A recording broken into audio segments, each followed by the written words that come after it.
been 2 months since the finals ended, and here's the regular season opener. Wow. You scream, give me it. Oh, Westbrook, the step back. Hammers it down. Attacking the rack with a vengeance. Oh, the kid just split everybody. What a play. Washington second and the third. That's what we want to see. Towns puts it on the deck, gets to the rim, and attacks. Around. How many times does it roll around the rim? Morant off the backboard, and he slams. A lob ahead to Collins. What a finish. Tatum and Antetokounmpo, the superstar. Step back three on the way. Oh, it banks in. They get the steal. Barnes for the lead. Couldn't punch it. Tipped up. No! And in. Will it count? Buddy. Ball. Call. Game. Run, Buddy, run.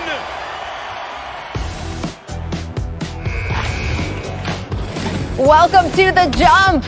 I'm Rachel Nichols. I will be joined by NBA champ Richard Jefferson and 7-time NBA champ Robert Horry shortly. But they're not the only guests stopping by today.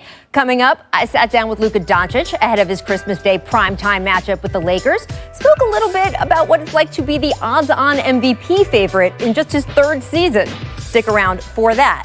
But first, I want to welcome in our special guest, Commissioner Adam Silver. Welcome back to The Jump. Thank you. By the way, those highlights were pretty good for 2 nights so far. Yeah, not bad, the NBA. It's been such a quiet 24 hours, really, Adam. I was worried we wouldn't have enough to talk about, but let's just jump straight in with James Harden, because you guys decided to fine him $50,000 for violating COVID protocols earlier this week. And then this morning, ESPN reported James will have to isolate for 4 days total, but he will be available for the Rockets' next game, which is Saturday. Now, the 4 days was determined by the league's medical experts, but above and beyond that, you guys could have decided to suspend him. Why fine instead of suspend? The precedent is that discipline gets ratcheted up, and it's Christmas. It was a first offense.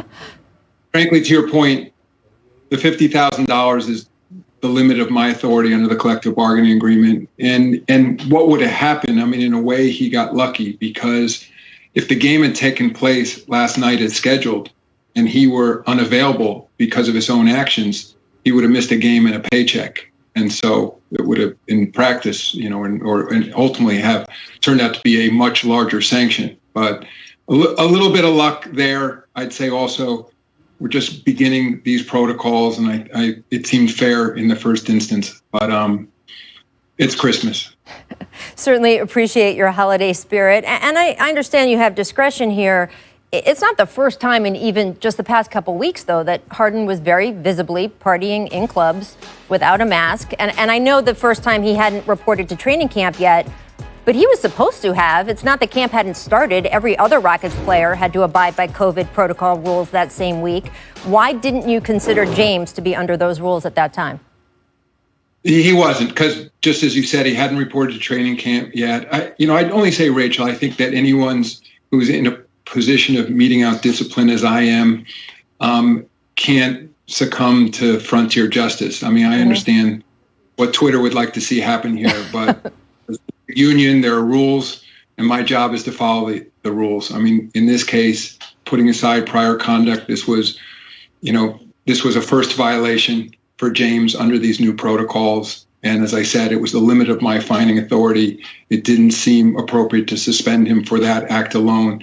And as I said, had the game been played and he had been out because of that conduct, the required quarantine, he would have missed a paycheck. And so, as I said, we're learning. Sports Center, brought to you by Disney and Pixar's Soul.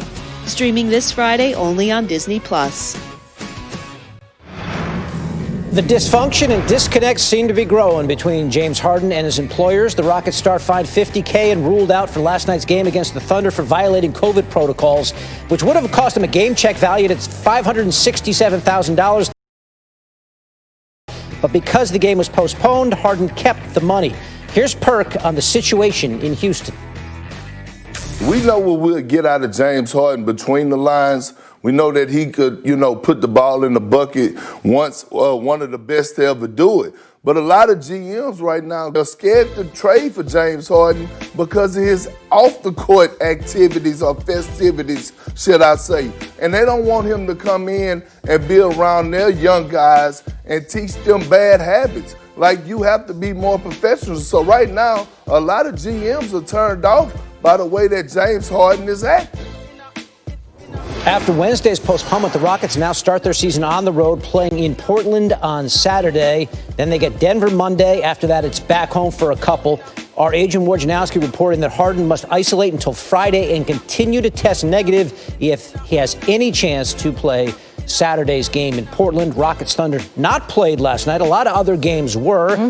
Ashley and I are going to rip through them all. Let's start with Wizards and Sixers, and there's the new guy, number 4, Russell Westbrook, and does that to Ben Simmons. Ooh, did I just see that correct? Re-rack that, and yeah. See ya. He goes to... This is unnecessary roughness on Ben Simmons. Yeah. Okay, I know he fell down.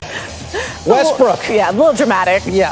Triple-double in just 3 quarters. The first guy to do that in a team season opener in the last 25 seasons. Joel Embiid having himself a huge game. Backing down Thomas Bryant. He had 29. And we're going to make it up to Ben Simmons. He didn't just fall on the floor all night. Gets loose here and crams that home. He had 16. The Sixers go on to win this when they got the gloves on. 113-107. Ashley? Yep. John Morant and the Grizzlies taking on the Spurs. We pick it up in the fourth quarter. The Spurs up big. DeMar DeRozan, though, driving, still fighting his way. Gets that runner off the glass. Picks up the foul as well. He led the Spurs with 28 points, 9 rebounds, and 9 assists. And the play of the game, watch this. Grizzlies in transition. Morant gets it. No one's got your back like you do, right? Throws it off the backboard. Up and in. Unreal by Morant. He had a career-high 44 points. It wouldn't be enough, though. You can't do it all yourself. Spurs win that game. Let's go to Hawks and Bulls. Trae Young having himself a night. The shot put 28-footer. Bingo. Later, they put Ryan Arcidiacono on him, and that's a problem as well. Young step back 3 this time. Hawks up by 13. They're up by 22. How about the Atlanta Hawks here? Yeah. Young got to swoop in for the rebound. No one on him. I got you. Shot 10 of 12. Finished with 37 as the Hawks win going away. 124-104. And another young star. We got Zion Williamson and the Pelicans open up their season against the Raptors. First quarter, J.J. Redick to Jackson Hayes, and Zion coming through. Big man with the dunk. Later in the quarter, OG Anunoby attempts the shots. Zion, I don't think so, man. Now to the fourth. Watch Redick pass to Zion again. Gimme. Ball. Boom. With authority. So strong. Zion has 555 points through 25 games. That's the most since Allen Iverson. Zion, 15 points in the game, and the Pelicans win that one. We bring back Tim Legler with us. So Zion, we saw, had a big second half, but you were more impressed, actually, with the Pelicans' defense in this game. Why? What stood out to you? Well, Ashley, last year, this team was one of the worst defensive teams in the NBA, and you never used the word physical to describe them at any point. And when you take a look at opening night, a culture change, I think, in New Orleans, they understand now with the new coaching regime what it's going to take to actually be considered relevant and maybe eventually grow into a contender in the Western Conference. And that means you've got to get stops, and you've got to take that end of the floor seriously. So for me to play against a team like Toronto that has guys on that team that are championship pedigree and to hold them to 99 points opening night is a great sign, because in today's NBA, it's very difficult to hold any team under 100 points. But to do it against a team like Toronto that has that type of cohesion offensively shows you the extra effort plays were being made. Particularly impressed with their front line, because when you look at that starting front court of Brandon Ingram, Zion Williamson, and then I think Steven Adams, one of the more underrated acquisitions in the NBA in the offseason, those guys collectively 37 rebounds up front, 4 block shots.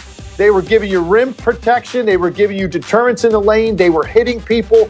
The rotations were on point. And I just thought their overall effort to out-rebound a team like Toronto opening night and hold them to 99 points, to me, that bodes very well for being able to take this team seriously here as we move into the season. We know they're going to put up numbers. They've got a lot of offensive talent. I wanted to see the commitment on the other end, and at least for a night, they certainly showed that. Yep, opening night strong. They'll try to do it again as they kick off tomorrow's Christmas Day slate. They're going to face the Heat at noon on ESPN. Tim Legler with us on SportsCenter. Thank you so much.